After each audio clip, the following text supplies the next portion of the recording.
Bonjour à tous et bienvenue dans cet nouveau numéro de cette année-là, le numéro 15.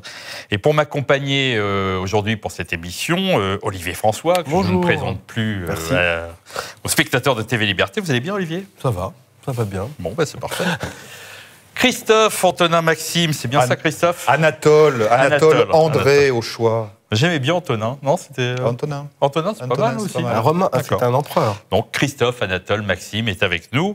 Le plaisir de revoir notre ami David Lépée qui nous arrive directement de Suisse. Bonjour. Bonjour David, vous allez bien? Vous êtes arrivé de Suisse dans un pays en grève, vous y êtes arrivé quand même? Hein? Oui, je n'ai pas vraiment vu la différence. D'accord. Voilà, non, ça va bien. C'est bon pour la marche à pied, une belle Je ne sais pas si c'est un compliment que vous nous faites. Bon. De mon point de vue, oui. Oui. Voilà. Et pour la première fois, le plaisir de recevoir Bruno Lafourcade. Bonjour. Bonjour Bruno, que les lecteurs d'Éléments connaissent bien, car grâce à depuis quelques numéros, maintenant vous faites une chronique régulière dans notre journal. Bienvenue Bruno. Voilà, on va faire le petit générique, vous savez, la petite année qui arrive, et on va arriver en 1975, c'est magique. 1975, il y a eu pas mal de morts, j'ai remarqué, beaucoup de disparitions en cette année giscardienne. Au Cambodge, d'ailleurs. Oh oui, non, mais je pensais pas à eux. Non, c'est incroyable. Il y a Saigon. Non, je pensais à Pierre Freinet, qui a disparu. Oui. Michel Simon. Pierre Dac, Joséphine Baker, Mike Brandt. C'est celui qui s'est jeté... Deux fois de suite. Il s'est raté, il s'est défenestré 2 fois. Mais aussi Jacques Duclos, bonnet blanc, blanc bonnet, ce grand communiste. Oui. Hein, on peut, 20%. Guy Mollet. Non, c'est vrai qu'il n'a pas marqué. Pasolini, Hannah Arendt et le général Franco.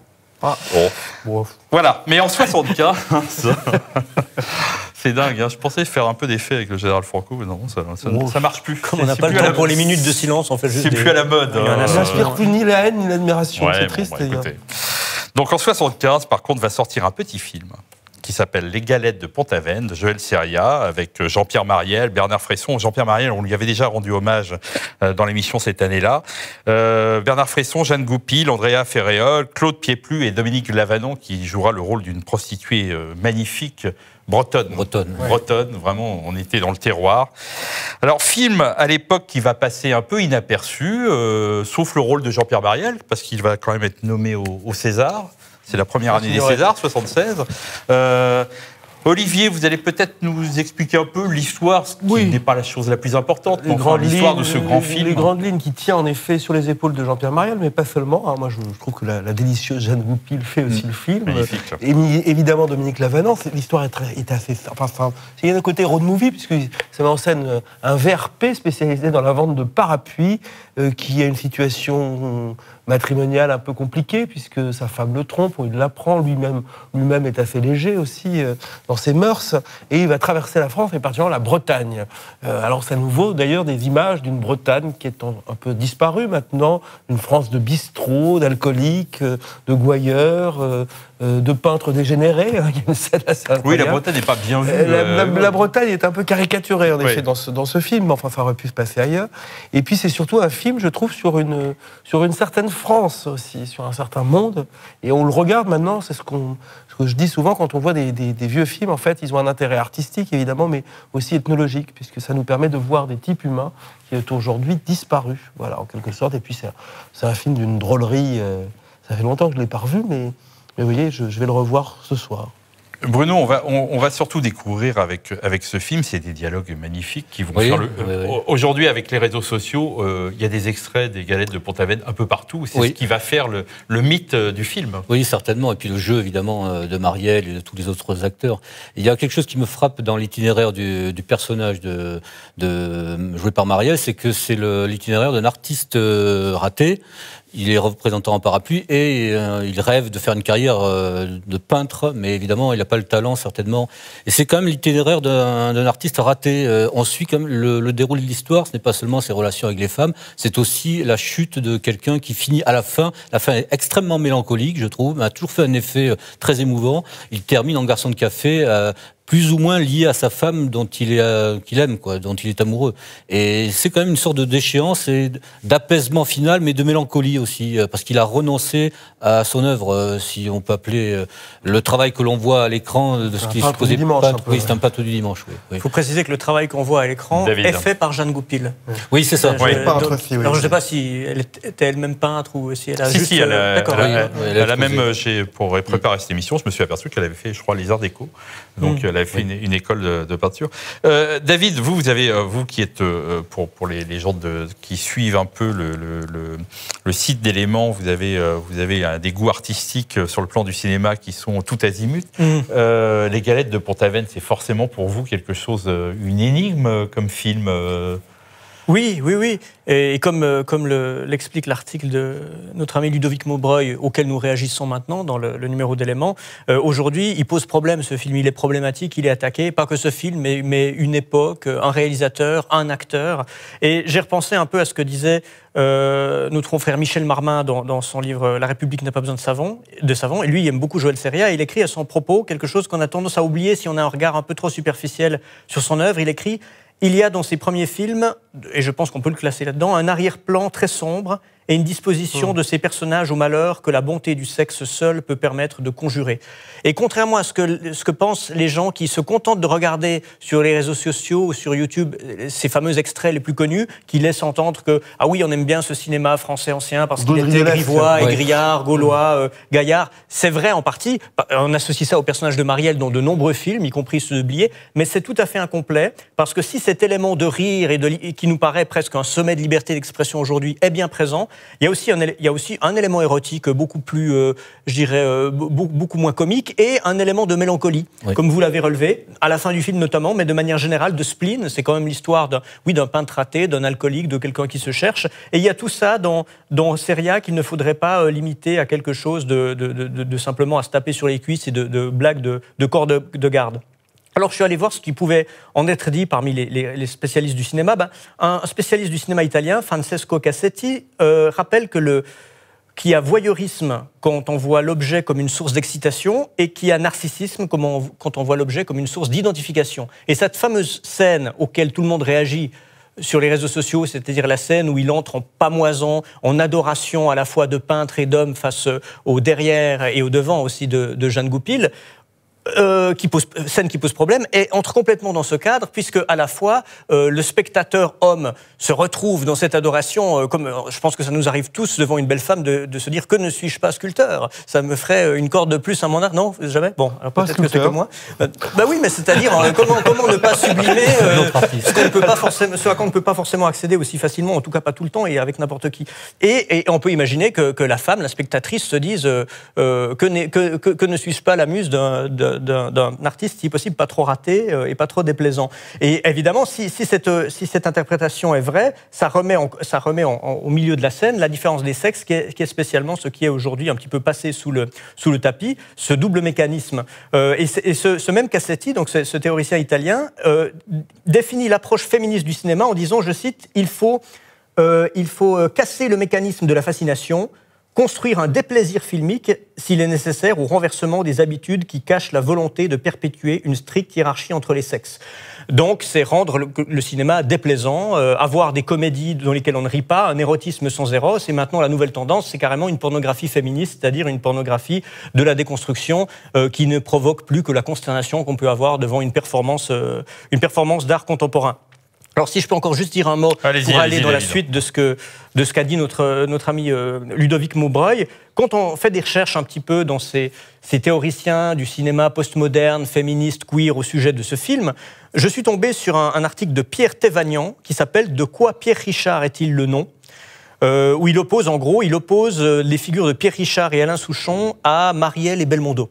Ce qui m'embête un peu parce que j'aime beaucoup Pierre Richard aussi. Ils ont d'ailleurs souvent tourné ensemble, et je ne crois pas qu'on puisse faire, ni en bien ni en mal, de Pierre Richard un modèle de contre-virilité. C'est une virilité autre. Non, mais je veux dire, c'est deux types humains et masculins différents, mais je ne vois pas pourquoi les opposer. Ce sont deux grands acteurs. C'est très sympathique. Et ce monsieur Thévagnan écrit Les galettes de Pont-Aven avec Jean-Pierre Mariel dans le rôle de Jean-Pierre Mariel, ça c'est assez bien vu, c'est-à-dire du mâle franchouillard, moustachu en détresse millésime 70s, mais des 70s ni joyeuses, ni libertaires, ni gauchistes, ni surtout féministes, non. Les 70s bien rances, réactives, réactionnelles, je ne sais pas si ce mot existe, réactionnaires même, celles de Bertrand Blier, celles des faussement rebelles valseuses, du pathétique Calmos, dont on a parlé il y a quelques mois, avec Marielle encore justement, celle aussi du grotesque sex shop de Claude Berry, avec Marielle toujours. Tout dans ce film est d'un sexisme répugnant. Donc, je répète les verbes, rance, réactionnaire, répugnant, franchouillard. Bon, il essaye de nous dire que Marielle, c'est pas Romain Duris, on l'avait remarqué, et on va pas s'en plaindre. Mais pour terminer, le problème de tout ça, effectivement, c'est qu'on se retrouve face à un cinéma aseptisé par le nouvel idéologiquement correct, puritain, très clairement. C'est la thèse de l'article de notre ami Maubreuil. Et je vais clore par cette citation d'une professeure de cinéma de l'Université de Chicago, Laura Kipnis, qui a d'ailleurs, je crois, sorti un livre récemment, et qui, en 2017, dans Libération, disait... Et donc elle enseigne, elle parlait de ses élèves. J'enseigne à des jeunes personnes souvent privilégiées et sensibilisées aux questions de féminisme, de représentation des minorités et d'égalité. Et la plupart, hommes comme femmes, ont effectivement des réflexes plus moralisateurs que ceux que j'ai pu observer par le passé. Il y a un réflexe qui s'exprime et une volonté assez claire de ranger les hommes et les œuvres en deux catégories, une bonne et une répréhensible. En tant que professeur de cinéma, mon inquiétude est que plus on se concentrera sur les problèmes de représentation dans les œuvres, plus elles risqueront d'être didactiques et donc moins intéressantes. Ce moment que nous vivons aura des effets sur la culture, c'est inévitable. On va sans doute produire des images plus correctes, des histoires plus progressistes et simplistes. Je crains qu'elle ait raison et c'est bien parce qu'il faut éviter cette évolution qui n'est pas une fatalité, que je vous invite non seulement à honorer les grands anciens dont nous parlons, mais aussi à soutenir les jeunes cinéastes qui, eux, sans doute plus que Seria et les gens de sa génération, ont besoin d'être soutenus, car s'ils ne disposent de pas beaucoup d'argent et surtout pas du soutien des pouvoirs étatiques et du métier en place, qui distribuent les prébendes. Raison de plus, honorons la mémoire de ce cinéma qu'on veut censurer et permettons qu'il puisse se perpétuer dans les bonnes conditions. Alors, on reviendra tout à l'heure, parce qu'on reviendra sur ce sujet-là. Et je voudrais revenir sur la figure de Jean-Pierre Mariel, Christophe, oui. Parce que Mariel, c'est d'abord un acteur qui joue des personnages, des rôles, qui sait jouer magnifiquement à l'époque le raté, le beauf, la personne qui ne va pas dans ce sens. Et aujourd'hui, on a une tendance à magnifier ces rôles comme si c'était la réalité. Mais le rôle de Mariel dans Les Galettes de Pont-Aven, ce n'est pas la réalité. Ah oui, il faut être un grand acteur pour jouer ça. Jean-Pierre Mariel, il a eu des rôles dans sa carrière très divers. Il a eu Marin Marais, il a fait des rôles tragiques. Voilà. Je voudrais juste revenir sur ce que nous a dit David Lépée sur la citation de cet article bizarre qui est presque une parodie.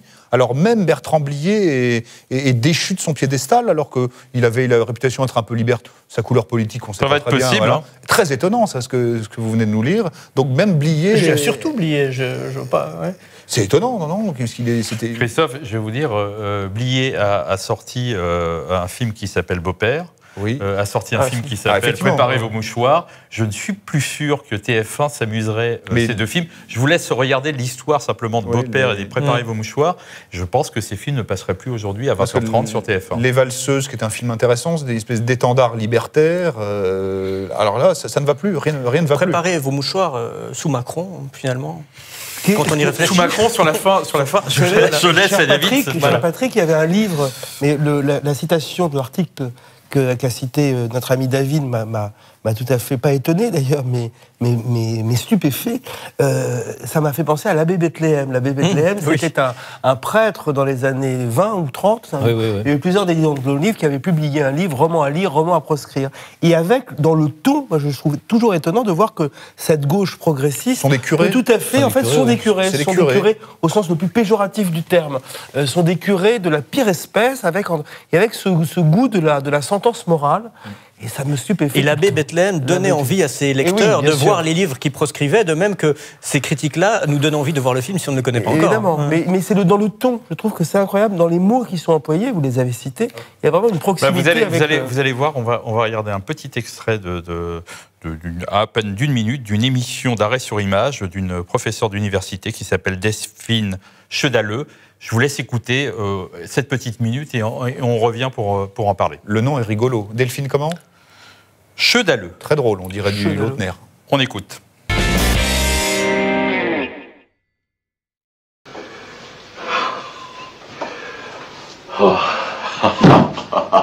Alors, je crois que dans la préparation de l'émission, je suis sûr que dans la préparation de l'émission, tu as parlé d'une scène de viol et de pédophilie.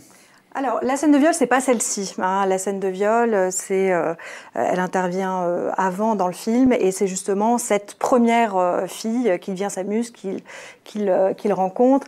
Et il y a une scène de viol hors champ, en fait. En revanche, ce que cette scène même si bien sûr ça se répond, mais ce à quoi cette scène me fait penser, c'est l'une des tendances lourdes en fait du cinéma français, qui est un certain penchant pour ce que certaines historiennes du cinéma appellent le couple incestueux, qui est en fait un penchant pour le désir pédophile.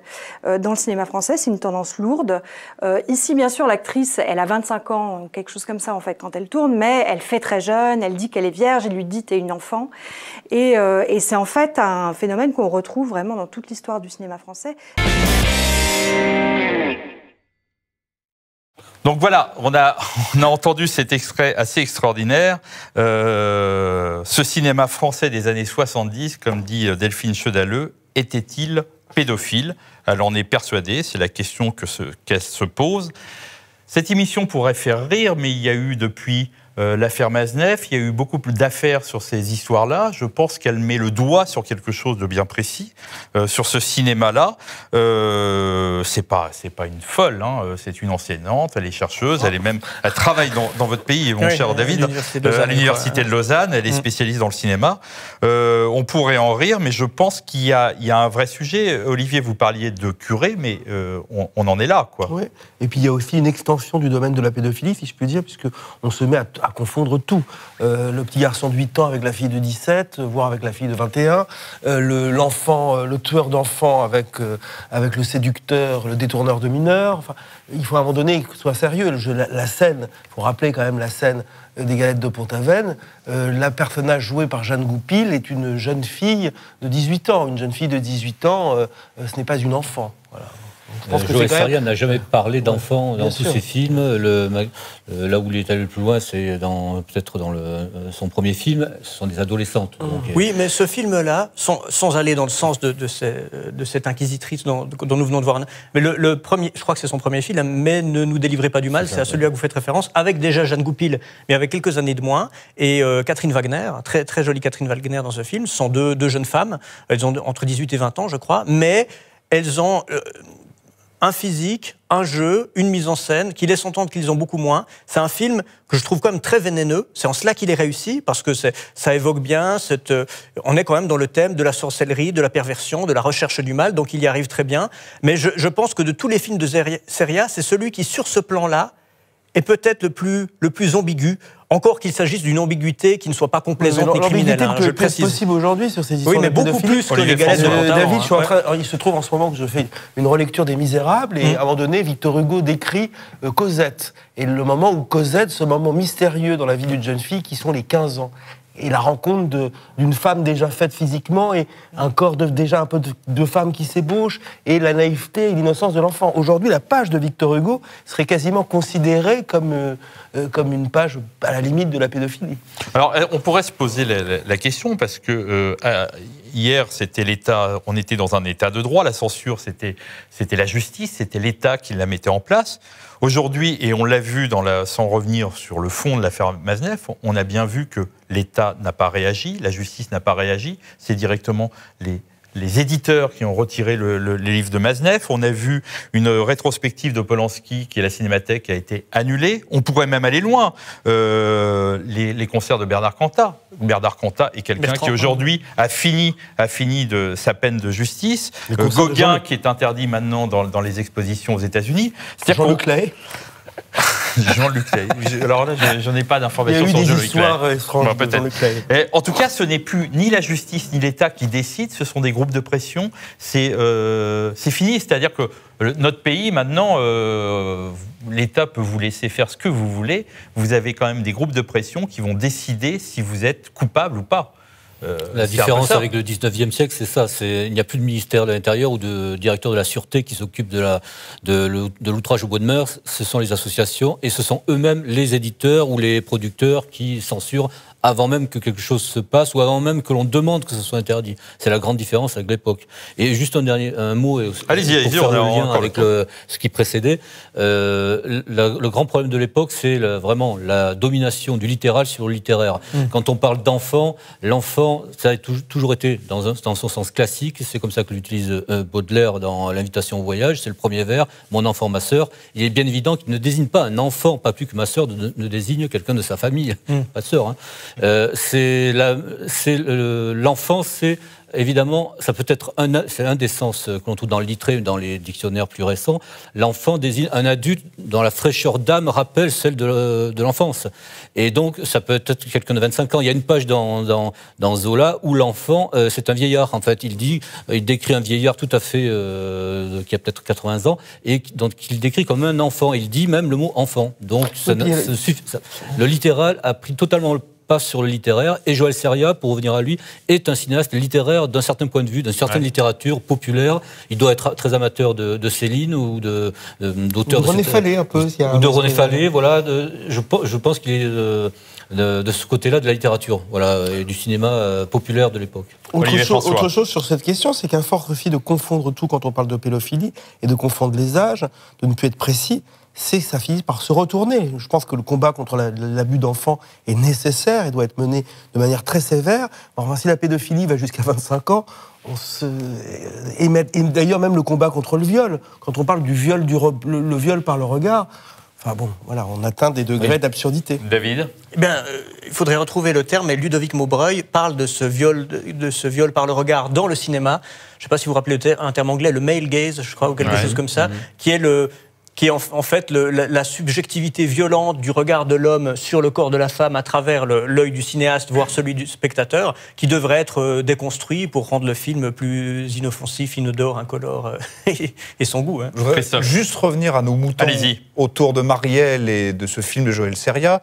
Je voudrais faire un petit hommage à Agacement. Donc, Jean-Pierre Marielle, qui est un peu le saint patron putatif des années 70, le pape à moustache, retors et madré dans des rôles comme ça, qui ont l'air un peu légers et ringards. Bah, c'est pas que ça, c'est un peu plus profond.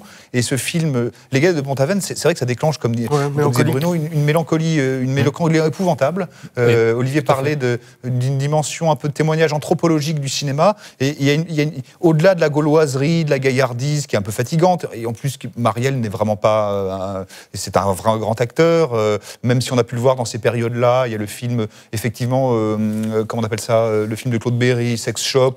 C'est un libraire. Le clin d'œil, c'est un libraire qui se reconvertit en sex shop.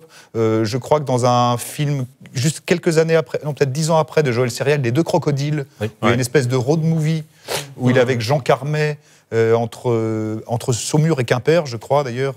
Joël Seria est angevin, comme à noter notre camarade Michel Marmin. Voilà, c'est l'Ouest français que nous aimons tant. Donc il y a toujours une émotion formidable de voir Marielle, c'est cette moustache, cette voix. Et puis moi, je suis tout simplement ému de voir ces automobiles, ces chemises, ces soutiens-gorge, ces vieillards, ces poils. Oui, ces liqueurs étranges, cette Bretagne. Voilà, il y a une émotion d'une époque qu'on n'a pas tout à fait. Moi, j'ai pas tout à fait connue, mais j'ajouterais qu'il faut aimer le passé, un certain passé français, pour ses physiques aussi, ses physiques de femmes, ses physiques de vieillards, ses visages, et détester notre époque aussi. En tout cas, ce qu'elle peut avoir de détestable, parce qu'il faut la détester physiquement. Il suffit parfois d'aller dans la rue, de voir ce qu'on appelle ces métrosexuels, ça incite à la révolte. Vous faites du mal. Non, mais je suis pas, on les croit tous les jours, malheureusement. Il suffit de les voir, on ne les cherche pas. Oui, mais le cinéma essaye de sublimer ce qu'il trouve dans le réel. Enfin, on l'a dit avant, Marielle n'est pas un vrai Français, n'est pas un homme tel qu'on aurait pu véritablement le croiser. Et ces histoires-là sont pas des romans naturalistes, sont pas des romans réalistes. Pardon, je suis pas du tout d'accord.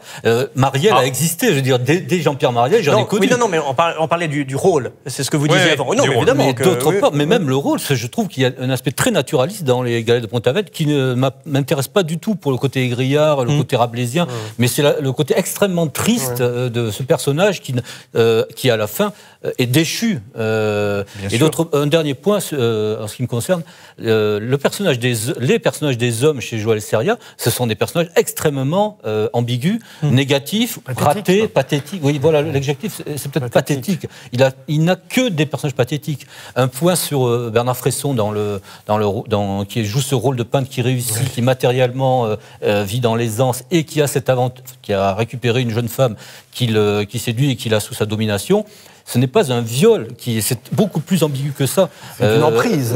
C'est ça, c'est l'emprise, et c'est Marielle qui va le sauver. Mais Bernard Fresson joue un rôle de dégueulasse. C'est un type répugnant. Et d'ailleurs, chez Seria, l'art commercial est associé à quelque chose de dégueulasse, puisqu'il incarne ce peintre qui a réussi matériellement. Et Marielle, à chaque fois dans ses films, même s'il attire notre sympathie pour plein de raisons, ne joue pas forcément des rôles extrêmement positifs. Je pense à un autre film avec Jeanne Goupil qui est Charlie et ses deux nénettes. Au début, l'apparition de Marielle, qui a d'ailleurs pas un énorme rôle, qui a un rôle secondaire, est sympathique, mais on s'aperçoit à la fin que c'est un type égoïste, irresponsable et assez lâche, et cette sympathie s'effrite assez vite. Il y a toujours cet élément de mélancolie qu'on va peut-être moins retrouvé dans des films comme La Lune. Alors là, qui est plus franchement dans la satire. C'est plus léger, en fait. Et c'est mélancolique aussi parce que c'est la fin le sanglot, on parle du Pascal Bruckner, le sanglot de l'homme blanc, mais c'est la fin d'un certain type d'homme européen qui, dans les années 70, voit monter le féminisme, le déclassement social aussi, parce qu'il ne réussit plus. Je pense que la scène la plus, pour moi, qui est une des plus émouvantes, c'est quand il joue, il va dans cette boutique et il présente ses nouveaux parapluies. Cette scène là, on s'aperçoit que c'est la fin. Oui, c'est ça. C'est la fin d'une époque. Il présente ses parapluies. Il a encore l'art de bien faire, etc. Mais c'est fini. C'était la France des représentants. Des représentants. Avant même le VRP ou avant le VRP. La France des représentants avec tout son réseau de restaurants, de petits hôtels, donc d'histoires d'amour avec la servante. Éventuellement de maîtresse. Bon ben voilà, je crois qu'on a fait le tour de ce magnifique film. Je peux ajouter juste un allez-y, mot. On a encore... J'ai dit le mot poil tout à l'heure, parce qu'en fait, on pourrait, et peut-être que Ludovic Maubreuil, ça l'intéresserait, faire une histoire du cinéma physique, et notamment la disparition du poil et l'avènement de la femme au cinéma. Voilà, c'est tout. Bon, peut-être, on fera peut-être l'année du poil. Bien que Romain Duris, c'est beaucoup de poils, paraît-il. Par opportunisme. Par opportunisme. Je ne sais pas. Il faut que ça trucule comme dans le film de Patrice Lecomte, qui avait réuni Marielle, il y a eu dans les années 90, Noiret et les grands moustachus, voilà, il faut que ça trucule. Dans Joël Seria, ça trucule pas tant que ça, moi, je trouve. Bon, on va en rester là. Patrick Lecomte n'est pas un mauvais Patrice Lecomte. Oui, mais là, on va en rester là. Hein. Donc, on se retrouve que dans 2 mois, hélas. Bonjour chez vous.